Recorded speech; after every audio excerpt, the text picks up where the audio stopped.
Welcome back, Guardians. Zeus here, and I'm about to reveal a strategy tool that's easy to overlook but impossible to ignore once you see its true impact. This isn't just another buff, it's an energy shift that changes who ultimates first, and that single detail can flip the outcome of entire fights. Trust me, you'll want to see how deep this rabbit hole goes. The War Flag of Readiness is a tool that gives your team an energy advantage by focusing on the rearmost hero in your lineup. Since heroes need 1000 energy to activate their ultimate ability, the extra boost from this flag helps them reach it faster. At the start of the battle, the rearmost hero automatically gains 100 energy, and this effect repeats every 20 seconds, ensuring a steady flow of energy throughout the fight. The strength of this effect can be increased further with patterns. Red patterns are especially valuable because each one adds an extra 20 energy to the bonus. With no red patterns, the rear hero receives 100 energy. With one red pattern, they receive 120 energy, and with two, the boost becomes 140 energy. This scaling effect makes the flag adaptable depending on how much support you want to give your backline hero. So, what does it really mean when we say this flag grants 160 energy at the start of battle? To put it simply, that's the same as beginning the fight with 16% of a hero's energy bar already filled. And the effect doesn't stop there, it repeats. After the first 20 seconds, another 160 energy is added, and this cycle continues as the fight drags on.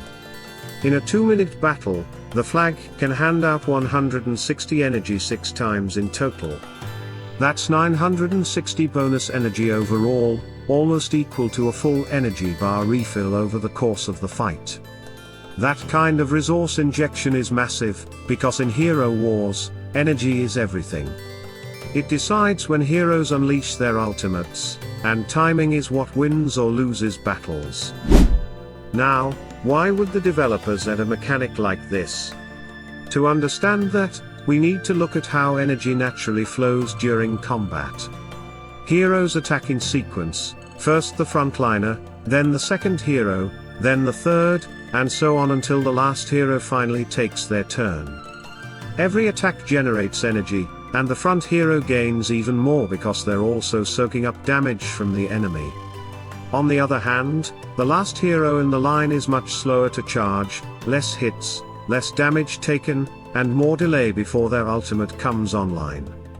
That lag can ruin team synergy. So this war flag was created to balance things out, giving that last hero the extra energy needed to catch up. Let me give you a practical example. Take Fox. She's a marksman who usually sits in the backline, and her energy buildup is noticeably slow compared to the front line. Now, here's the catch. Fox's artifact provides armor penetration. That means her ultimate needs to fire before the warrior in front of her uses theirs, so that the warrior's damage isn't wasted against high armor. But because Fox gains energy so late, the timing is often off, and the warrior ends up attacking into full armor without her support. This war flag changes that dynamic. By giving Fox extra energy, it allows her to unleash her ultimate earlier, activate the artifact when it matters, and perfectly set up the warrior to deal their full burst of damage. That's exactly the role this flag was designed for, helping backline heroes like Fox keep pace with the team and deliver their impact at the critical moment. And the beauty of this flag is that it works on both offense and defense. On defense, its effects are a little easier to predict. You can test matchups, see how it shifts timings, and build specific counters around it. On offense, though, the applications are far more flexible. You can design your team with this energy boost in mind, deliberately building strategies around it. That's why I believe it has greater value on offense, it gives you control over the flow of the fight. Why is it such a big deal? Because the moment you alter how quickly a hero gains energy, you're changing the entire battle. Heroes ultimate earlier, which means artifacts trigger earlier, which means enemy counters may come too late. Suddenly, the same matchup plays out in a completely different way, just because this flag was in play. Its impact is similar to the War Flag of Fervor, which redefined how tanks fights. But now, instead of tanks, this flag shifts the timing of the last hero in line. To figure out how best to use it, we need to analyze which heroes actually benefit most. And the answer depends heavily on your roster. If we start with physical damage dealers, only a handful of marksmen consistently sit in the backline. Heroes like Lara Croft, Daredevil, Fox, Ginger, Astrid, and Lucas, and Dark Star all qualify. Even Fafnir, though a support hero, fits the profile because he usually sits in the last position. For these heroes, transforming the flag with patterns like physical attack, armor penetration, and defensive patterns can make a big difference. Now, looking at magic damage dealers, the list gets much longer.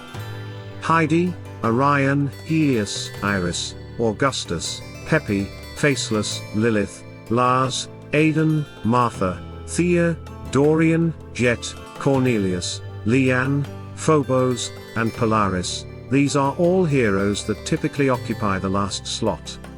And in some cases, you can even force positioning to push a specific hero to the end of the line. For example, you might engineer a team to place Jorgen last, although it's far harder to do the same with heroes like Arachne. And here's the key takeaway: the majority of heroes who naturally fall into the backline are magic attackers, not physical ones. That's why, if you're a player with 20 to 25 heroes fully developed, this flag should primarily be designed with magic heroes in mind. Adding patterns like magic attack, magic penetration, and one defensive option such as armor or magic defense will give you the most value. So, to wrap this up, the War Flag of Readiness is all about one thing: timing. By feeding energy directly to your backline, it transforms heroes who would normally lag behind into heroes that can keep pace and even take the lead. Whether it's Fox firing her artifact in time to boost a warrior's damage, or a mage like Orion or Iris launching their ultimate earlier to swing the fight, this flag completely reshapes the flow of battle. And that's why it matters, because in hero wars, the team that controls ultimate timing usually controls the victory. Now I want to hear from you.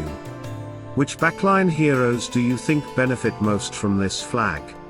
Have you already tested it in your battles, and if so, what results have you seen? Drop your thoughts and experiences in the comments. I'm always curious to see how different rosters take advantage of these mechanics. If you found this guide helpful, make sure to hit that like button, subscribe to the channel, and turn on notifications so you never miss future strategies and breakdowns. We've got plenty more coming, and I don't want you to miss the edge that could give you the win. Remember, every battle is a puzzle, and with the right tools you can solve it. The War Flag of Readiness is one of those tools. Use it wisely, and you'll rewrite the script of every fight. Salute and friendship.